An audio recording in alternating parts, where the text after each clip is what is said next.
Hello friends. तो आज की इस वीडियो में हम एक्सेल में ऑटोमेटिक अटेंडेंस शीट बनाना सीखेंगे कि एक्सेल में हम अटेंडेंस शीट किस प्रकार से बना सकते हैं। तो सबसे पहले हम यहाँ पर एक हेडिंग डाल लेंगे। डेटा को मर्ज करके इसे हमने यहाँ से मर्ज कर दिया और यहाँ पे हम इसका टाइटल डाल देंगे।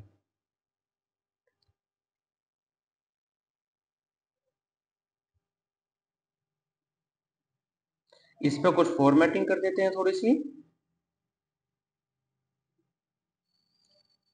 और इसके नीचे हम राइट साइड में, लेफ्ट साइड में मंथ की एक हेडिंग डालेंगे और यहाँ पे हम अपना मंथ टाइप करेंगे जिस महीने की हमें सैलरी बनानी है।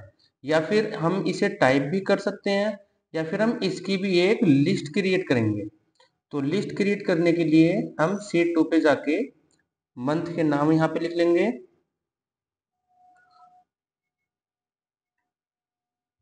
और फिर इन्हीं नामों को यहाँ से एक नेम बॉक्स की हेल्प से एक नाम देना है हमें। इसका नाम जैसे हमने मंथ रख दिया, हम कुछ भी रख सकते हैं इसका नाम। और इस शीट 1 पे जाके जहां पर हमें लिस्ट बनानी है उसी शीट पे कर्सर रख के उसी सेल पे डेटा पे जाएंगे और डेटा वैलिडेशन पे जाएंगे और यहाँ से लिस्ट वाले ऑप्शन को सेलेक्ट करेंगे। लिस्ट पे जाके इक्वल लगा के जो भी नाम हमने उस पर डाला था यहाँ पे शीट 2 पे उस डेटा का, वही नाम हमें यहाँ पे रख देना है। तो उन सभी नेम की लिस्ट हमारे पास यहाँ से बन जाएगी। अब यहाँ पे हमारे पास मंथ तो मिल गई। अब हमें क्या काम करना है, इस मंथ की स्टार्ट डेट प्रिंट करानी है। तो इन यहाँ पे दो सेलों को मर्ज कर लेते हैं और मर्ज करने के बाद यहाँ पे हो जाएगा 2 और वापिस इन दो सेलों को अगेन मर्ज। अब यहाँ पे तो चाहिए हमें स्टार्ट डेट, इस वाले मंथ की स्टार्ट डेट हमें इस सेल में प्रिंट करानी है। तो इसे हम डेट वैल्यू फंक्शन से लाएंगे। डेट वैल्यू फंक्शन के अंदर डबल इनवर्टेड कोमा में डेट डालेंगे जो भी हमें चाहिए। जैसे मुझे इसकी 14 तारीख चाहिए, डबल कोट क्लोज किया और एंड के साथ में मंथ को सेलेक्ट करके एंटर किया और इसे हम यहाँ से डेट में कन्वर्ट करेंगे तो इसी महीने की हमें 14 तारीख मिल जाएगी। और अगर हमें इसकी फर्स्ट डेट चाहिए तो इस कंडीशन में हम डेट वैल्यू लगाएंगे, डबल इनवर्टेड कोमा में 1 तारीख लेंगे और एंड के साथ में इस मंथ को सेलेक्ट कर देना है, ब्रैकेट क्लोज और एंटर। अब ये तो मिल गई हमें फर्स्ट डेट। अब हमें इसी मंथ की लास्ट डेट यहाँ प्रिंट करनी है। तो लास्ट डेट प्रिंट करने के लिए इक्वल लगाएंगे हम और फंक्शन का नाम है EO month, end of month. ये मंथ की लास्ट डेट प्रिंट कराएगा। तो इसमें हम स्टार्ट डेट में इस डेट को सेलेक्ट करेंगे, कॉमा लगाएंगे और मंथ में 0 टाइप करेंगे। तो ये क्या काम करेगा, इसी की लास्ट डेट हमें मंथ की दे देगा। इसे सेलेक्ट करके यहाँ से वापस शॉर्ट डेट में कन्वर्ट करेंगे। अब जैसे ही हम यहाँ पे मंथ चेंज करेंगे तो ऑटोमेटिक ये भी डेट चेंज हो जाएंगी।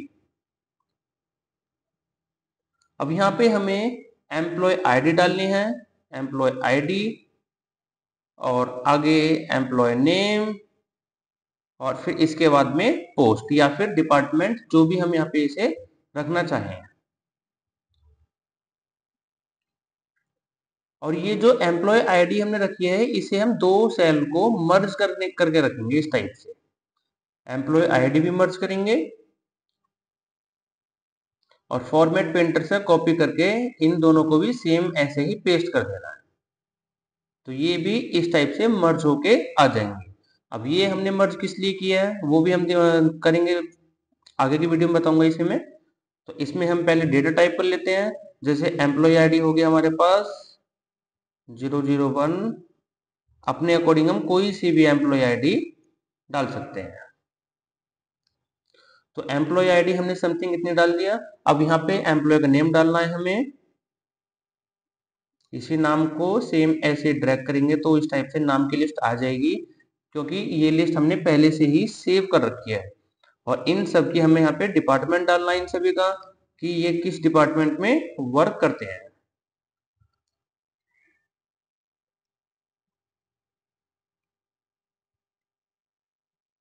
तो इसी डेटा को कॉपी पेस्ट कर देते हैं, ये हो गया। अब इसके बाद में हमें यहाँ पे डेट प्रिंट करानी है, तो इसके लिए हम इक्वल लगाएंगे सिंपल और इस वाली डेट को सेलेक्ट कर देंगे। तो जो भी डेट इस सेल में लिखी हुई है वो ही डेट एज इट इज यहाँ पे आ जाएगी। फिर इसके बाद में यहाँ पे फंक्शन लगाएंगे इफ का, क्योंकि अगर हम इसमें डायरेक्ट इक्वल लगा के इस वाली डेट में +1 करते हैं तो यहाँ पे तो 2 तारीख हमें मिल जाएगी, लेकिन इसे जैसे ड्रैग करेंगे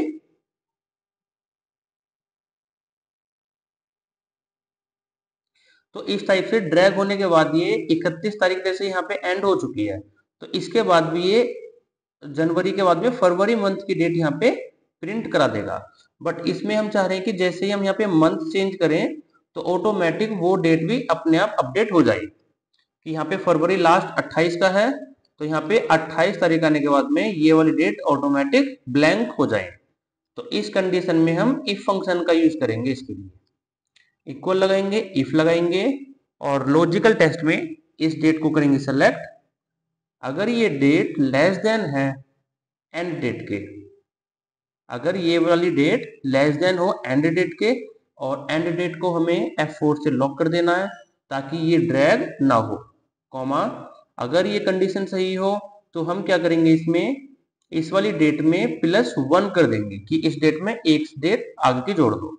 अगर कंडीशन फॉल्स हो तो यहाँ पे हम नल प्रिंट कराएंगे और जैसे ही हम इसे राइट साइड में को ड्रैग करेंगे तो 28 के बाद में ये ऑटोमेटिक ब्लैंक यहाँ पे ले आएगा, क्योंकि यहाँ पे अब कंडीशन फॉल्स हो जाएगी।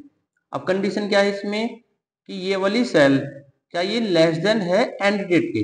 अब एंड डेट थी उसमें 28 तारीख दूसरा महीना, तो यहाँ पे कंडीशन ये फॉल्स हो रही है, तो फॉल्स वाला ब्लॉक ये ऑटोमेटिक ब्लैंक प्रिंट करा देगा। अब यहाँ पे जैसे हमने मंथ चेंज किया, हमने जनवरी मंथ डाला तो जनवरी महीना मंथ 31 का होता है तो 31 तक की डेट यहाँ पे ऑटोमेटिक आ जाएंगी। अब इसके बाद में इसका हम एक फॉर्मेट भी चेंज कर देते हैं कि हमें ओनली यहाँ पे डेट चाहिए, जो ये मंथ और ईयर आ रहे हैं अगर हमें ये भी रिमूव करने हो तो इसके लिए हम इसी सेल पर राइट क्लिक करेंगे या फिर डेट वाले ऑप्शन पे जाएंगे और यहाँ से मोर नंबर फॉर्मेट्स पे जाएंगे। फिर इसके बाद में यहाँ से हम ओनली डेट वाला ऑप्शन को सेलेक्ट कर लेंगे। जैसे मुझे इसमें डेट के साथ में मंथ चाहिए तो हम इस वाले फॉर्मेट को ले सकते हैं, अगर हमें इस टाइप का फॉर्मेट चाहिए तो इसे सेलेक्ट कर लेंगे। तो जो भी फॉर्मेट चाहिए हम यहाँ से इसे सेलेक्ट कर सकते हैं। अब इसमें हमने ये फॉर्मेट ले लिया कि हमें ईयर नहीं चाहिए, ओनली मंथ चाहिए, तो इस टाइप से फॉर्मेट हमें मिल जाएगा। राइट क्लिक करेंगे, फॉर्मेट सेल पे जाके भी हम इसे चेंज कर सकते हैं। इस टाइप का फॉर्मेट चाहिए हमें तो इस टाइप का फॉर्मेट भी मिल जाएगा, 1 जनवरी 2 जनवरी इस टाइप से। अगर हम यहाँ पे मंथ चेंज करेंगे तो ऑटोमेटिक भी यहाँ भी चेंज हो जाएगा। अब इस तारीख को दिन कौन सा है, डे निकालने के लिए हम यहाँ पे इफ का फंक्शन टेक्स्ट का फंक्शन यूज करेंगे, इक्वल टेक्स्ट। वैल्यू में टेक्स्ट का फंक्शन क्या काम करता है, किसी भी डेट में से दिन महीना ईयर ये सब चीज निकाल के लाता है। जैसे हमने यहाँ पे डेट इनपुट कराई है और टेक्स्ट फंक्शन लगाया, वैल्यू में इसमें हमने ये डेट सेलेक्ट किया कॉमा और फॉर्मेट में हमने डाल दिया डी। तो डी क्या काम करेगा, इस डेट में से जो भी दिन है उसे निकाल कर ले आएगा। और अगर हम 4 बार डी लिखते हैं तो इस टाइप से पूरा नाम आएगा। तो सेम तरीका हम इसमें अपनाएंगे, इक्वल टेक्स्ट, वैल्यू हो गया ये वाला डेटा जिसमें हमें डेट लिखी हुई है,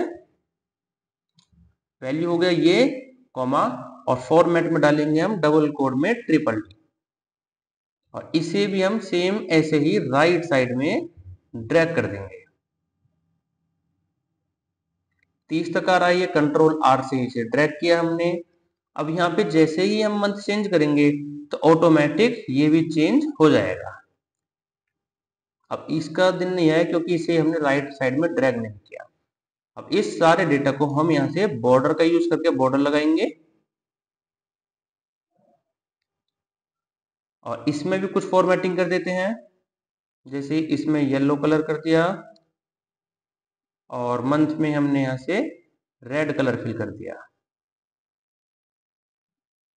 और इस डेटा का कलर व्हाइट। इसमें भी जिस महीने की हम सैलरी बना रहे हैं इसकी भी फॉर्मेटिंग कर देते हैं। 2 को ले आएंगे सेंटर में और 2 में भी कलर डाल देंगे कुछ फॉर्मेटिंग का, ग्रीन कलर हमने रख दिया और सेम फॉर्मेटिंग हम इसमें भी करेंगे, रेड कलर और व्हाइट। और इसका अगर हमें साइज इंक्रीज करना हो तो कंट्रोल के साथ में दोनों सेल को सेलेक्ट करके हम साइज इंक्रीज कर सकते हैं। और ये जो हमारे पास में कॉलम आ रहे हैं इन कॉलम को भी हमें अगर छोटा करना हो तो हम यहाँ से सेलेक्ट करेंगे राइट साइड में आगे तक और किसी भी एक कॉलम पे डबल क्लिक कर देंगे। तो डबल क्लिक करने से क्या होगा, जितना भी इसके अंदर डेटा है ये कॉलम को ऑटोमेटिक उतना ही एडजस्ट करा देगा। इनका साइज बड़ा कर देना है इस टाइप से। अब ये जो हमारे पास में शीट आई है इसे आगे तक मर्ज कर देते हैं यहां से।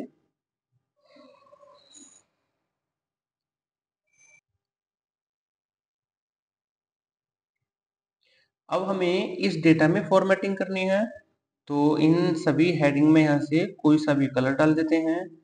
इसमें हमने ये कलर रख दिया और इसमें हमें क्या काम करना है कि जिस भी मंथ में यहाँ पे संडे आ रहा हो तो संडे के पूरे कॉलम में कलर हो जाए। इनका साइज इंक्रीज कर देते हैं थोड़ा सा।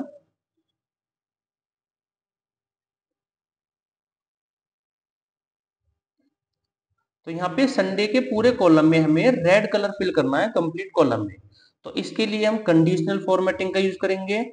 तो इस कंप्लीट डेटा को करेंगे सेलेक्ट जिसमें हमें कलर चाहिए लास्ट तक।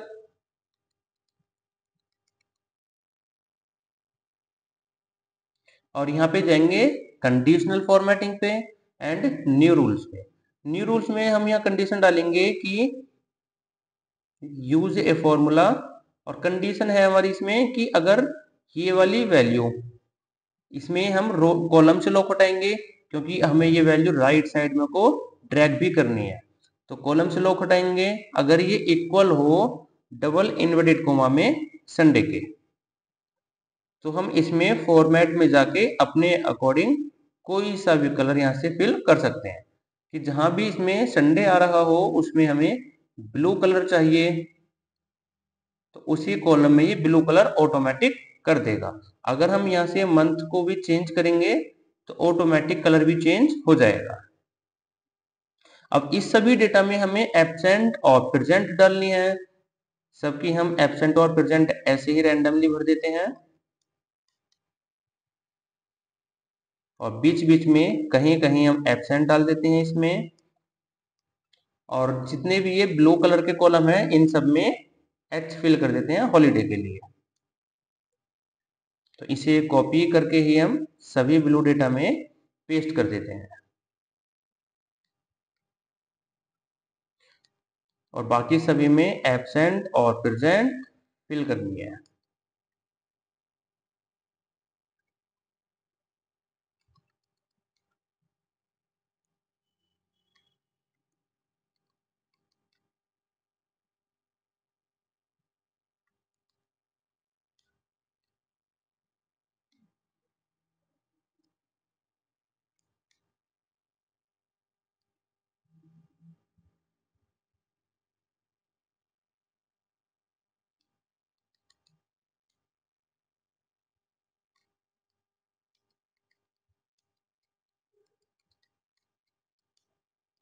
अब इसके बाद में लास्ट में ये जो 3 हेडिंग है एम्प्लॉय आईडी, एम्प्लॉय नेम और डिपार्टमेंट, इसे कॉपी करके राइट साइड में पेस्ट कर देते हैं यहाँ पे। और इसमें हम डाल देंगे इसकी जगह प्रेजेंट और एब्सेंट और हॉलीडे और सभी की प्रेजेंट और एब्सेंट हमें यहाँ पे काउंट करनी है। तो प्रेजेंट काउंट करने के लिए इसमें यूज करेंगे हम काउंट इफ फंक्शन को। तो इक्वल लगाएंगे पहले, काउंट इफ लगाएंगे और रेंज में हम इस पूरे डेटा को सेलेक्ट करेंगे वेडनेसडे से स्टार्टिंग से लेके लास्ट तक, कॉमा, और क्राइटेरिया में जो भी हमें इसमें से काउंट करना है, डबल इन्वर्टेड कॉमा में पी टाइप किया, ब्रैकेट क्लोज और एंटर। तो इस टाइप से हर किसी डेटा की प्रेजेंट काउंट करके बता देगा। सेम ऐसे ही हम एब्सेंट काउंट करेंगे, काउंट इफ फंक्शन लगाएंगे, रेंज हो गया कंप्लीट डेटा और क्राइटेरिया में ए। तो क्राइटेरिया में जैसे ही डबल कोड में ए लिखेंगे तो इस डेटा में से एब्सेंट को काउंट करके ये ले आएगा। और हॉलीडे के लिए same function, count if, range, criteria में एच। तो इस टाइप से हम हॉलीडेज को काउंट कर सकते हैं। तो ये हो गई हमारी अटेंडेंस शीट तैयार। अब अगर इसमें हम कुछ फॉर्मेटिंग करना चाहें, जैसे इस डेटा में फॉर्मेटिंग कर देते हैं, और ये जो हमारे पास में डेटा है एब्सेंट, प्रेजेंट और हॉलीडे का, इसमें भी हम कलर करेंगे कि अगर जिसमें भी प्रेजेंट हो उसमें येलो कलर फिल हो जाए। तो कंडीशनल फॉर्मेटिंग पे जाएंगे और हाईलाइट सेल्स रूल्स, इसके अंदर ऑप्शन आएगा टेक्स्ट दैट कंटेन, इस पे जाना है। और जैसे इसमें मुझे पी पे कलर फिल करना है तो यहाँ पे हमने काट के पी लिखा। कस्टम फॉर्मेट पे जाएंगे और अपने अनुसार हम कोई सा भी कलर इसमें ले सकते हैं, जैसे जितनी प्रेजेंट है सभी में येलो कलर हो जाए, और जितने भी एब्सेंट है इसका भी कलर सेम ऐसे ही चेंज करेंगे। टेक्स्ट दैट कंटेन पे जाएंगे और यहाँ पे फिल करेंगे ए, कस्टम फॉर्मेट, और ए पे कलर हो जाए ये वाला पर्पल कलर। अगर हमें इसके बैकग्राउंड उसका भी कलर चेंज करना है फॉन्ट का, जैसे इसमें देखो फॉन्ट में कलर ओनली ब्लैक ही आ रहा है, अगर हमें फॉन्ट का भी कलर चेंज करना हो तो उसे भी हम कस्टम फॉर्मेट में फिल के लेफ्ट साइड में ऑप्शन आएगा फॉन्ट का, तो फॉन्ट से यहाँ से हम इसका कलर भी चेंज कर सकते हैं कि डेटा का कलर व्हाइट हो जाए,